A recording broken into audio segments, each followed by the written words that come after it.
ठाकुर जी के मन में विचार आया कि एक लीला में किशोरी जी हमारे संग नहीं है। बोले काय में? बोले चोरी में। हम चोरी करवे जामे, वहां में किशोरी जी नहीं है साथ में। और बेचारे ये सबरे मधुमंगल, श्रीदामा, तनसुखा, मनसुखा, धनसुखा, ये सबरे दौड़ दौड़ के हाँप चुके हैं, पर किशोरी जी को ये सुख नहीं मिला कि चोरी करो और भागो। कितना सुंदर देखो चिंतन। तो मैंने कि फिर क्या चिंतन हुआ? बोले महाराज जी ऐसा चिंतन आया कि ठाकुर जी बोले किशोरी जी को भी चोरी करवाओ, और फिर चोरी करवे के बाद जाकी चोरी करिए वो पीछे भगेगो, और फिर अपने वस्त्र लत्ता फतनाने पकड़ करके दौड़ेंगे, और कितनी जोर से दौड़ करके भागेंगे बातें बच करके। वहां में हम किशोरी जी को जब देखेंगे तब सुख मिलेगा चित्त को, तब आनंद मिलेगा कि हाँ किशोरी जी ये दौड़ रही किशोरी जी। मैंने कि भाई बड़ी अद्भुत लीला सोच के। अच्छा एक बात बताऊं, ये लाइट जाना मैंने हमेशा से कहा है, कथा में लाइट जाए समझो ठाकुर जी आ गए। तो जैसे ही ये लीला प्रकट भई मानो ठाकुर जी आ गए। बोला हाँ श्री जी की चोरी बता। तो ठाकुर जी ने क्या किया, किशोरी जी के पास गए और किशोरी जी से जाके बोले कि हे श्यामाजू, हमारे ब्रजमंडल में एक आम को बगीचा है और वहां बड़े सुंदर सुंदर मीठे मीठे आम लगे, उनकी सुगंधी पा करके हम लोगन की जीभ में पानी आ जाए। किशोरी जी बोली तो क्या करूं, खा लो जाके। बोले अकेले थोड़ी खाएंगे, आप चलो संग में, बगीचा में ही चलें, कल की लीला वही करेंगे, और वह कुंज में चढ़ चढ़ के पेड़न सो आम तोड़ तोड़ करके प्रेम से पाएंगे। मैं नेक चौंक करके देखूंगा, आम मीठो भयो तो मैं आपको दे दूंगा, आप चौंक के देखो आपको मीठो लगे तो आप मुझे दे दियो। ऐसी पर दोनों किशोरी जी तो ऐसी बातन में आ जाए ठाकुर जी की में। लाली ने तो नेक नेक सुनाया, फिर भाव मेरे कुछ बन गए वहां में। ललिता विशाखा बोली श्री जी अभी हाँ मत करियो। बोले या लाला की बात को भरोसा नहीं है, पहले या तो ठोक पीट के पूछ लो सबरी बात। अरे लाला कौन को बगीचा, नाम बता। ठाकुर जी ने फलानो नाम बता दियो, वाह को बगीचा। अच्छा बातें अनुमति ले ली थे ना? बोला हाँ सब बात कर आया हूं मैं बातें, कल हम सब सखा आएंगे, माने इतने आम तोड़वे की अनुमति दे दी है, 100 आम तोड़ के तुम लोग ले जा सको, सब सखा सखी और मैं और श्यामाजू। ललिता विशाखा बोली देख ले तेरी बात है गई है ना? बोले हाँ मैं बात करके आप झूठ थोड़ी बोलूंगा। अरे मैं अपने लिए ऐसा कर सकूं कि बिन बताए कहीं तक कछु सामान ले लूं, श्री जी जाएंगी, इनकी तो मर्यादा को भाव रखना पड़े। और किशोरी जी बोली इतना कह रहे हैं तो चल देंगे। किशोरी जी आई, ठाकुर जी तो पहले तो ही भौं मटका रहे हैं अपनी, आ जाओ आज आनंद आवेगो। यहां सब सखी आई हैं, सब सखा खड़े हैं, ठाकुर जी और किशोरी जी मुखिया बन के एक दूसरे के सामने खड़े हैं। ऐसा सुंदर आम को बगीचा चारों ओर लगो है। आहा अब होड़ भाई, होड़ तो सब जगह होवे, कल हिंडोला में होड़ है रही, कौन बैठे को पहले, अब यहां पे भी होड़ है लगी, कौन चढ़ेगा पहले वृक्ष के ऊपर? ठाकुर जी के मैं चढ़ूंगा, किशोरी जी के मैं चढ़ूंगी, और सब सखी कह रही नहीं हमारी श्यामाजू चढ़ेंगी। अरे निमंत्रण मिलो है तो निमंत्रण के कारण हम लोग अतिथि हैं, अतिथि को पहले अधिकार दो। सब बातन की बात सखा सकीन में सब में नेक होड़ हैन लगी। इतने में ही भाई दोनों चढ़ो, जो पहले ऊपर पहुंच जाएगा वही आम खाएगा।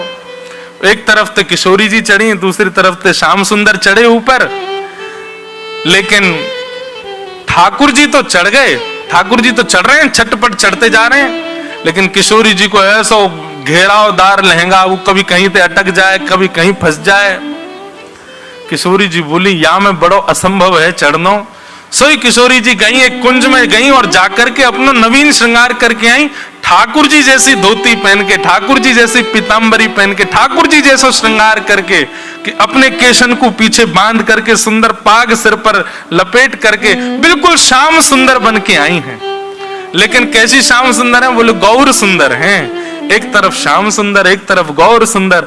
किशोरी जी बोली नीचे उतर के आओ, अब चढ़ेंगे दोनों संग में। पहले तो हमने लहंगा पहनो, हमारी फंस गो, अब दोनों की समान बिल्कुल वस्त्र, अब चढ़ेंगे। आहा, कितना सुंदर चिंतन है। अब की बार जैसी चढ़े तो छटपट महाराज स्वामिनी जी ऊपर चढ़ गई और ऊपर जाकर के बैठ गई। जय जयकार रहने लगी, हमारी स्वामिनी जी की जय हो, हमारी वृषभानु दुलारी की जय हो। ये सब दृश्य देख करके ठाकुर जी तो परम आनंद में भर आए। और लाली को चिंतन तो ऐसा हो कि फिर ठाकुर जी मान करके बैठ गए। तो किशोरी जी उनको मना रही हैं और फिर दोनों श्याम सुंदर और किशोरी जी गले में गल रही हैं। मैंने की लाली तेने जा भावते ये चिंतन कियो वो पूर्ण तो भयो ही नहीं। बोले कहा चोरी को इल्जाम किशोरी जी पे तो लगो ही नहीं अभी तक। मैंने कि अब यहां में भाव आगे जोड़ो। बोले कहा भाव जोड़ो? किशोरी जी जैसे आम चौंके तो जैसे मीठा लगे तो मीठा लेके श्याम सुंदर ले पाके देखो कितना सुंदर। तो किशोरी जी को उच्छिष्ट श्याम सुंदर पा रहे हैं और श्याम सुंदर को उच्छिष्ट किशोरी जी पा रही हैं। लेकिन धीरे धीरे ठाकुर जी को आम में मन नहीं लग रहा है। बोल आज तो योजना कछु और है। किशोरी जी के जो जो आम है उनको लेके समीप में धरते जा रहे हैं या मधुमंगल श्रीदामा को देते जा रहे हैं। इनको धरते रहे, अरे किशोरी जी की प्रसादी एकांत में बैठकाऊंगा, पहले काम तो पूरा कर लूं, जाके काजे आया हूं। इतने में ठाकुर जी ने मधुमंगल को इशारा कर दिया। बोले जा बगीचा के मालिक को बता दे चोर आ गए वाके बगीचा में। यहां पर सब सखी व्यस्त हैं, लेकिन तभी ठाकुर जी के मन में ये भाव आयो कि कहीं माली डंडा लेके आयो, हम में पड़ जाए, मधुमंगल सीधामा पिट जाए वो तो ठीक है, लेकिन श्री जी के पास नहीं जाना चाहिए। अचानक ठाकुर जी को मन बदल गयो। ठाकुर जी ने कही एक काम करें, श्री जी को लेकर के मैं कोई दूसरी कुंज में चलो जाऊं और वो माली आवेगा डंडानते ये सबरी सखी मेरे पीछे पड़ी रही, ललता विशाखा जी सबरी पिटेंगी यहाँ पे। और इतने में ठाकुर जी ने किशोरी जी से कही हे श्यामाजू वो सामने को वृक्ष बड़ो पुरानो लग रहा है, ऐसा लगे वाकई फल ज्यादा मीठे होंगे, आओ मैं और आप वृक्ष पर चलें। और ये सब सखी हारी तुम सबरी यहीं लगी नहीं हो, बढ़िया प्रेम से फलन को पइयो। हाँ अरे ए मधुमंगल श्रीदामा तनसुका तुम सुरक्षा करो इनकी। ठाकुर जी तो श्री जी को लेकर के एकांत कुंज में चले गए और वहां परस्पर दोनों प्रिया प्रियतम आम चौंक रहे हैं, प्रेम से पा रहे हैं। इतने में मधुमंगल लेके आ गो माली को, माने कि देख कितने सारे चोर लगे तेरे वहां में, और लेके महाराज डंडा भागो, तनसुका मनसुका सबरे भाग रहे हैं, ललता विशाखा कूद कूद करके दौड़ रही है, हे श्यामाजू कहां हो, हे श्यामाजू कहां हो। किशोरी जी को जैसी पता चली श्याम सुंदर जी कैसी लीला करी आपने। बोले हे किशोरी जी मेरी सबरी लीलान में आप मेरे संग ही, एक छोरी लीला में संग नहीं तो आज वाक्य भी पूर्ण होती है कि अब चोरी में भी आप संग हो। अब आप रसिक बिहारी रास बिहारी सबके संग तो रही हो, अब चोर बिहारी के संग और रह रही हो। अब श्यामाजू पूर्णता वही है। तो ये चिंतन सामान्य नहीं है, ऐसे चिंतन ये रसिक जनों की कृपा से, रज की उपासना से ही संभव है। तो जब भी कोई लीला सुना करे ना, उस लीला का विस्तार और सोचा करो अपने मन में, और क्या हो सकता था इसमें भाव, और इस लीला में क्या सुंदर स्मृति। ऐसे ही लीला चिंतन करते रहोगे, संसार के विषय विषादों का चिंतन करने का समय ही नहीं मिलेगा आपको, उसकी चिंता हो ही नहीं सकती आपको, उसमें परेशान होगे ही नहीं आप। आपकी परेशानी तो यही रहेगी। बोले कहा शाम शाम दोनों वन में गए और दोनों उनकी चुनरी। अपना एक चिंतन भाव बताऊं, एक बार मैं लीला पढ़ रहा था तो लीला में क्या हुआ कि ऐसा भाव आयो कि किशोरी जी वन में भ्रमण कर रही हैं, सुई काव्यो किशोरी जी की चुनरी उरझ गई कोई लता सो। अब जैसे ही उर्जी सो ठाकुर जी वाकू सुरझावे गए। अब कई बार ऐसा होवे कि उर्जे भय को सुरझावे भयो वारो जब जावे का है तो सुरझावे वारो भी उरझ जाए। तो किशोरी जी तो उर्जी भई हैं, यहां ठाकुर जी की पीतांबरी भी उरझ गई। अब सब ललता विशाखा योजना बना रही हैं, दोनों उनको कैसे सुरझाए हो जाए। लेकिन जैसे ही ललता विशाखा सुरझावे गई, सोई मन में एक भाव आयो, अरे ललता विशाखा काय को जा रही हो, क्यों इन दोनों को उर्झो ही रहने दो, ये दोनों उर्झे ही रहेंगे। उर्झनो समझे ना, उर्झनो मतलब जैसे कोई सघन वृक्ष है, वहां आपको कोई कपड़ा फंस जाए या कछु उर्झ जाए, मन में भाव आया, हे ललिता विशाखा काहे को सुरझावे जा रही हो, ये दोनों डटे तो है ना, कभी कहीं चले जाएं कभी कहीं चले जाएं, आज इनको उर्झो ही रहने दो। और उर्झे भय दोनों ते अपने मन की सबरी कामना पूरी करवा लो आज। हे श्यामा श्याम आप दोनों उर्झ गए हो आज, अब हम तब सुरझावेंगे, पहले हमको वचन दो। कहा वचन चाहिए? बोले पहले तो ये वचन दो कि ब्रजमंडल से हमको कभी दूर मत करियो। दूसरा वचन हमको ये दो कि या ब्रज के प्रति हमारो प्रेम दिन ब दिन बढ़तो ही रहे। और तीसरा वचन हमको ये दो, हम जब चाहें तब युगल रूप हमारे सामने दर्शन दे दे। ये 3 मनोकामना पूरी करो तब तुम्हें सुलझाएंगे, नहीं तो नहीं सुलझा रहे, उर्झे रहो, यहीं पे खड़े रहो। अब ये मन का भाव।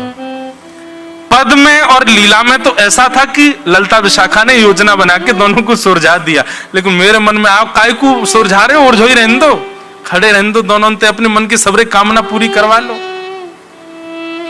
ऐसे चिंतन, ऐसे विचार, ऐसे भाव, ये सब कैसे पुष्ट होते हैं? भागवत जी श्रवण करो, रसिक जनों की वाणी श्रवण करो, रसिक जनों की भले चरण स्पर्श मत करो पर उनके चरण रज माथे से लगाओ।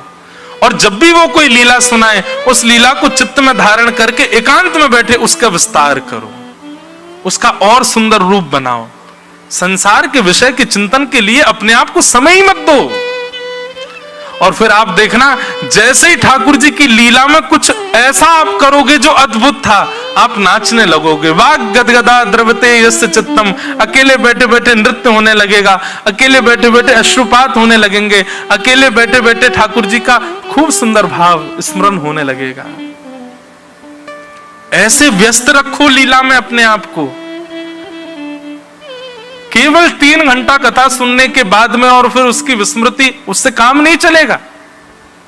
पूरे दिन चिंतन बना रहे ठाकुर जी का, और पूरे दिन काम में रहते हो, नहीं कर पाते तो रात्रि सोने से पहले ये काम करके ही सोना है कि चिंतन करो। और एक बात याद रखना, 1 दिन 2 दिन 1 हफ्ता 1 महीना तक चिंतन किया, कोई लीला विस्तार नहीं हो पाई, आपके 1 महीना के चिंतन का प्रभाव किसी दिन स्वप्न में ठाकुर जी आकर के लीला का विस्तार कर जाएंगे और आपको अनुभव करा जाएंगे।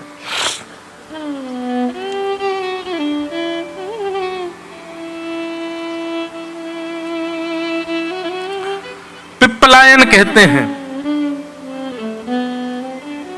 जब तक प्रेमा भक्ति चित्त में प्रकट नहीं होगी तब तक आपको ठाकुर जी का अनुभव नहीं होगा। और प्रेमा भक्ति चित्त में प्रकट हो गई ना तो ठाकुर जी छुप नहीं पाएंगे आपसे। जैसे प्रहलाद ने कह दिया खम्भ में भगवान है, जैसे गोपाल भट्ट गोस्वामी जी ने शालिग्राम से ठाकुर जी को प्रकट कर दिया, जैसे श्री एकनाथ जी ने सामान्य जीव में से श्री पंडरीनाथ भगवान को प्रकट कर दिया, ऐसे ही हम में भी एक सामर्थ्य तो नहीं कहूंगा पर ये योग्यता प्राप्त हो जाएगी कि हम भी ठाकुर जी को ऋषिकेश में रहें, विदेश में रहें, कहीं रहें, वहीं रहते हुए भी ठाकुर जी को प्रकट कर सकते हैं। ऐसी प्रेमा भक्ति,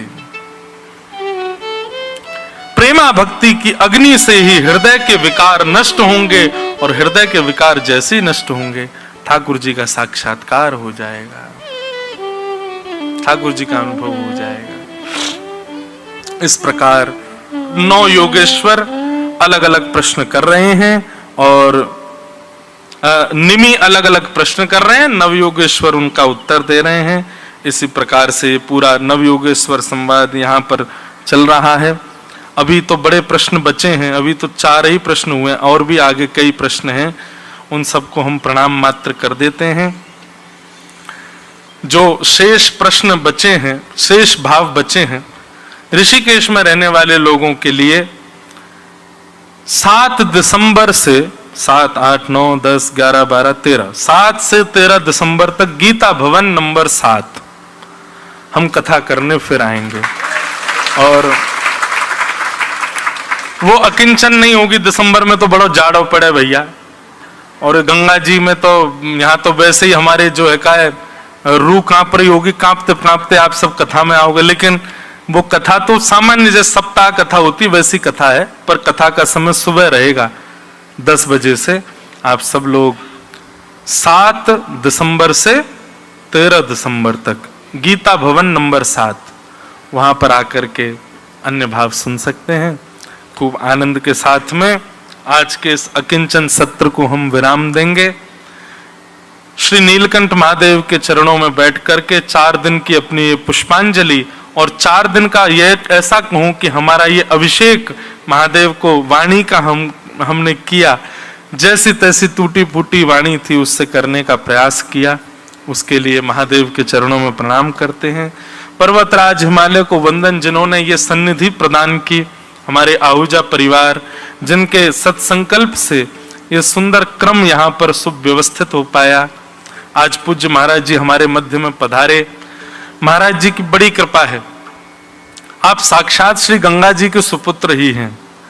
महाराज जी ने गंगा जी के स्नान में हमको बहुत सारे भाव बताए हैं। महाराज जी के साथ का गंगा स्नान एक अद्भुत गंगा स्नान रहा है। ऐसा गंगा जी का प्रबल प्रेम लेकर के मानो साक्षात गंगा जी पधारी आज कथा में। तो ऐसे हमारे पूज्य महाराज जी, परम पूजनीय श्री रविंद्रानंद जी महाराज, श्री भगवत धाम, इतना सुंदर स्थान है हरिद्वार में भगवत धाम, वहां से पूज्य महाराज जी आए। इस बार महाराज जी की सन्निधि में भी कथा है नवंबर में हापुड़ में महाराज जी, हापुड़ में कथा है, उसमें भी आनंद लेंगे हम। आप सब लोगों को अब हम अपनी वाणी से प्रणाम करते हैं। कल हरियाली तीज है और प्यारे श्री गिरधर लाल जी का बड़ा मधुर उत्सव वृंदावन में फोगला आश्रम में है। शाम 5 बजे से ठाकुर जी हिंडोला में विराजेंगे और बड़े आनंद के साथ में ठाकुर जी झूला झूलेंगे। वैसे तो हम कहते नहीं ज्यादा, पर कल हमारा जन्मदिन भी है और आप सब लोग श्रोता हैं, पर आशीर्वाद देने का अधिकार है। तो आप सब हृदय से आशीष हमको प्रदान करना। और आशीर्वाद क्या चाहिए सुनो, आशीर्वाद केवल एक चाहिए कि भगवत कथा और भगवत सेवा के अलावा हम बाकी के सारे कामों में नालायक हो जाएं।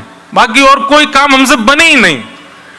संसारी कोई काम अगर हमसे कोई चाहता भी है कि भाई तुम ये करो, तो वो काम हमसे बिगड़ ही जाए, बन ही नहीं पाए। लेकिन ठाकुर जी की सेवा और ठाकुर जी की कथा, इसमें हम खूब ऊपर बने रहें। जैसे कल वो आ रहा था ना भाव, मारा गिरधर लाल थारो नचायो नाचू। अगर आप नीचे बैठा तो बैठो रहूं, ऊपर चढ़ाओ तो चढ़ जाऊं, और तो कुछ नहीं, केवल यही भाव चाहिए। आप सब आशीष देना कि व्यास जी को ठाकुर जी जब तक अंतिम श्वास है तब तक अपने स्वरूप की सेवा और कथा की सेवा से कभी वंचित मत होने देना। बस यही हमको वरदान चाहिए। बाकी संसार के कोई भी काम हमसे ना बने, पर ठाकुर जी के काम में खूब निपुणता आ जाए, ठाकुर जी की सेवा में खूब निपुणता आ जाए, कथा गाने में खूब निपुणता आ जाए। और किसी भाव में हमको निपुणता नहीं चाहिए, बस ठाकुर जी में निपुण बने रहें। ऐसा आशीष आप सब लोग प्रदान करना।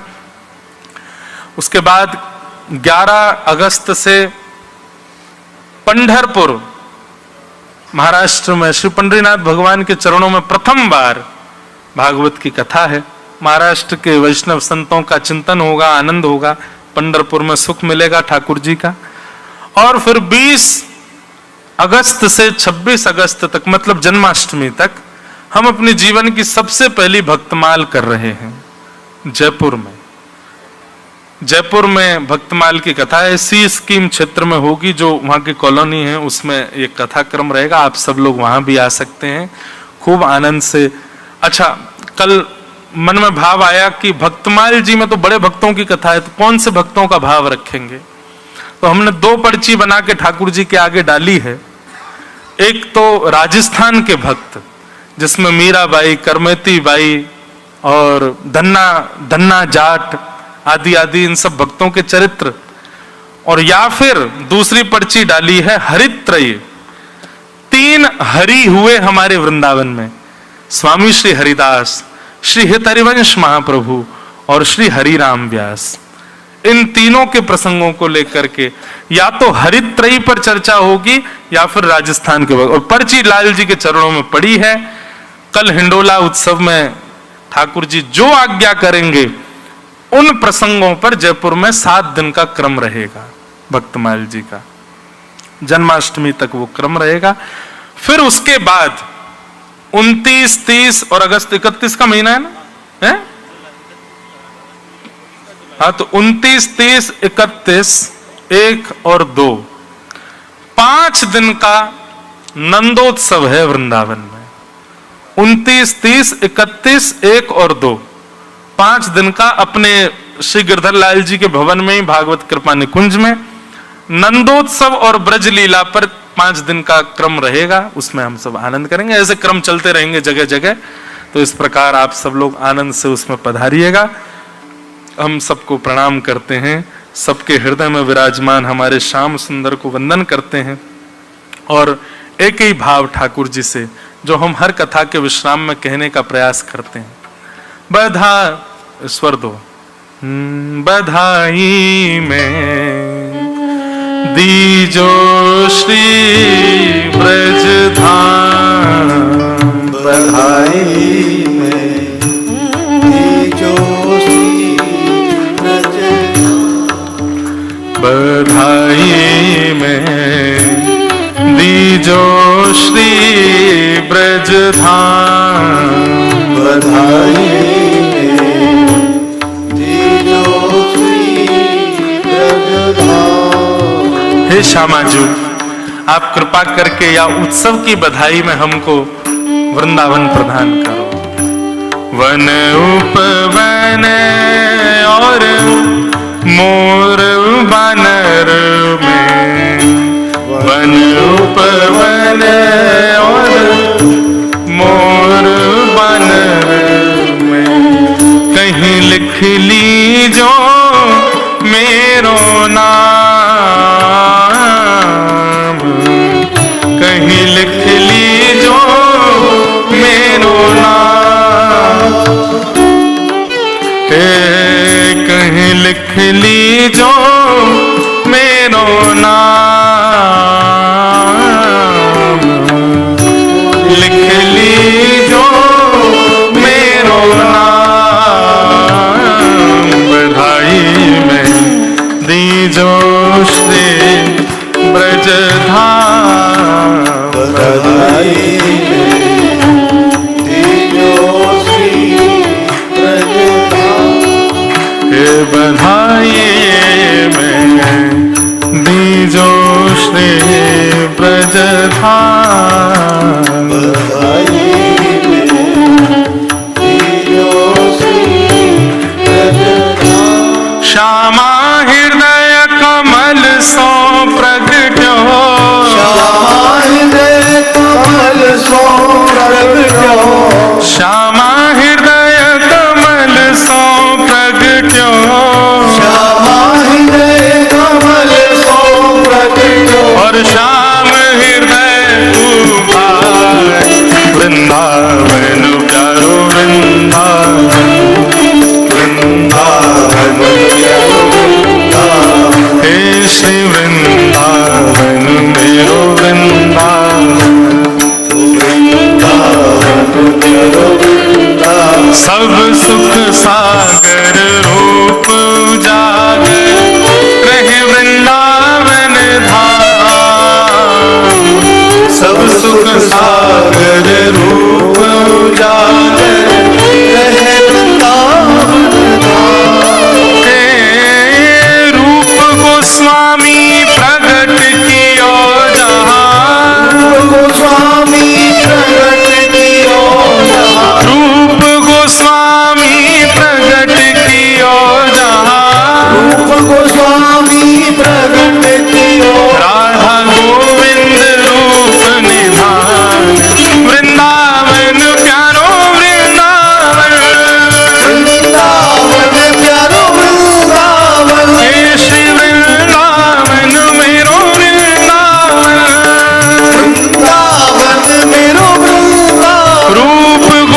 सब ही और प्यारो गोपीनाथ हे बड़ो प्यारो गोपीनाथ, बड़ो प्यारो गोपीनाथ हे मधु पंडित जिन कंठ लगायो, मधु पंडित जिन कंठ लगायो श्री मधुसूदन जिन कंठ लगायो, मधुसूदन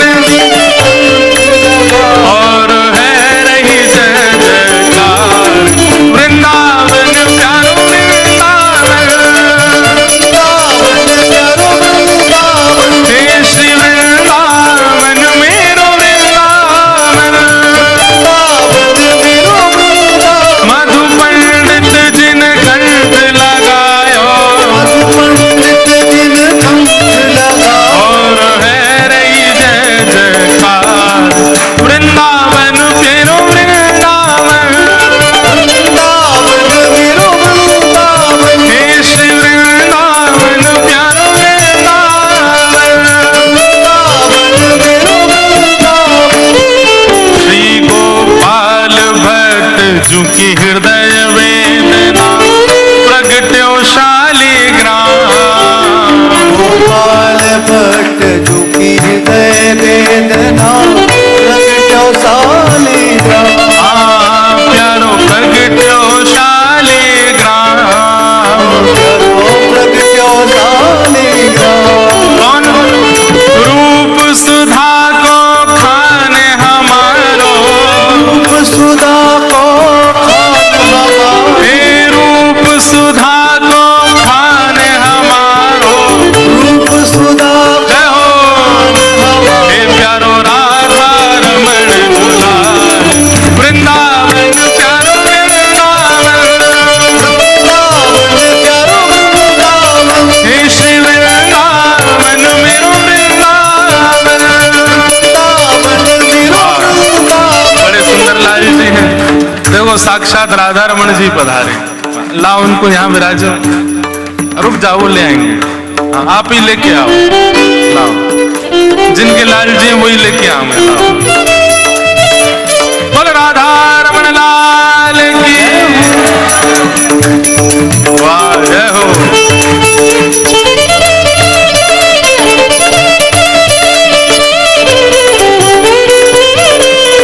श्री राधा रमण लाल की।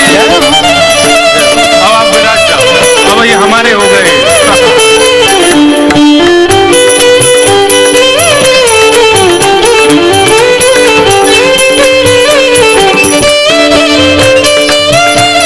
करताल बजा के गाओ भाव से।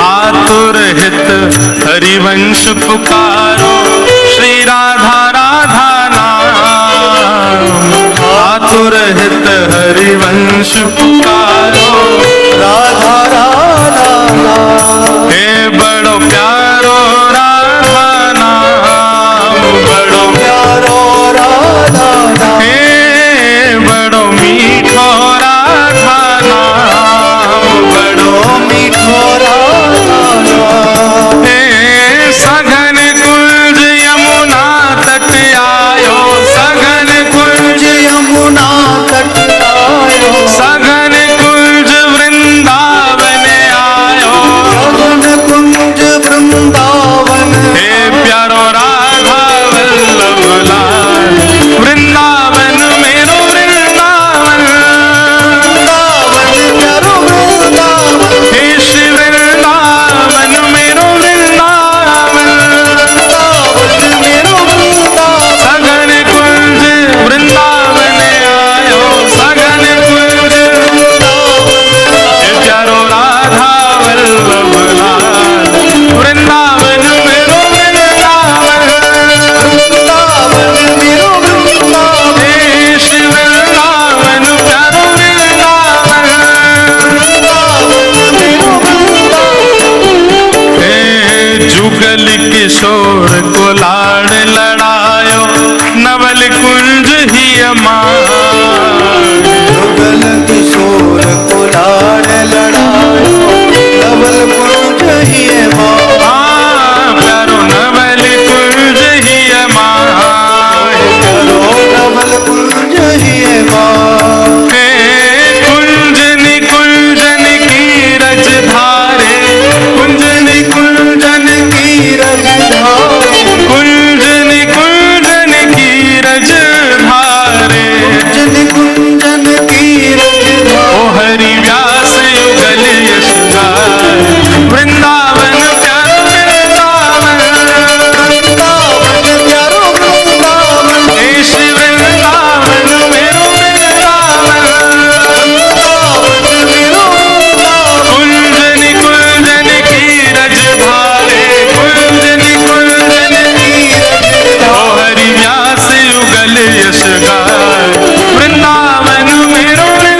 दस की सुंदरता निधिवन करत बिहार।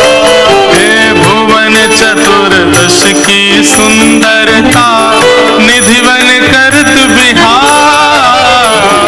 चतुर्दश की सुंदरता निधिवन करत बिहार। हे श्यामा प्यारी बांके बिहारी, श्यामा प्यारी बांके बिहारी, श्यामा प्यारी कुंज बिहारी। श्यामा प्यारी कुंज बिहारी। और जय जय श्री हरिदास वृंदावन मेरो वृंदावन। वृंदावन मेरो वृंदावन। हे श्री वृंदावन प्यारो वृंदावन। वृंदावन मेरो वृंदावन। श्यामा प्यारी कुंज बिहारी, श्यामा प्यारी कुंज बिहारी। हे श्यामा प्यारी बांके बिहारी, श्यामा प्यारी कुंज बिहारी। हे श्यामा प्यारी कुंज बिहारी, हे श्यामा प्यारी कुंज बिहारी। हे श्यामा प्यारी बांके बिहारी, श्यामा प्यारी बांके बिहारी। और जय जय श्री हरिदास वृंदावन प्यारो वृंदावन। वृंदावन मेरो वृंदावन। हे श्री वृंदावन मेरो वृंदावन। जिनकी कृपा से यह रस प्रगट्यो वृंदावन अभिराम। की कृपा से यह रस प्रगट्यो वृंदावन अभिराम।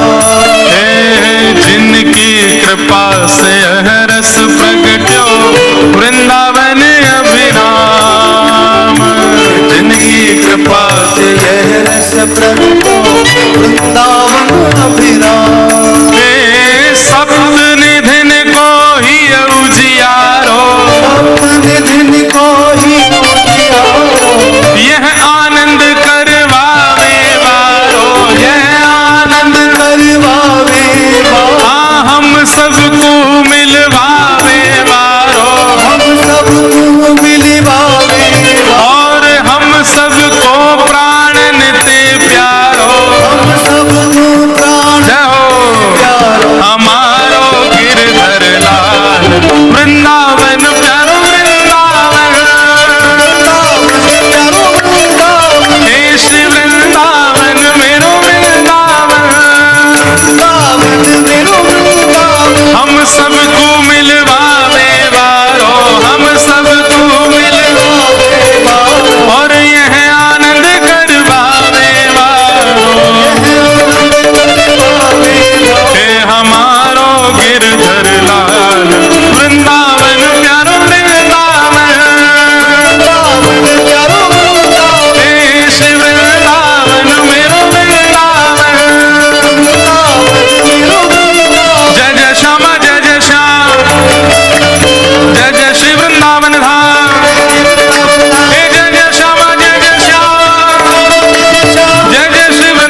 भक्तन की, सब भक्तन की, सब विप्रन की, पूछरी के लौटा की खूब प्यारे।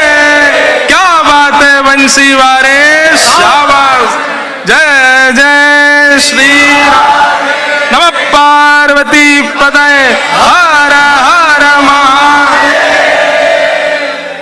सबको जय श्री कृष्ण, जय सिया राम, जय श्रीमन नारायण।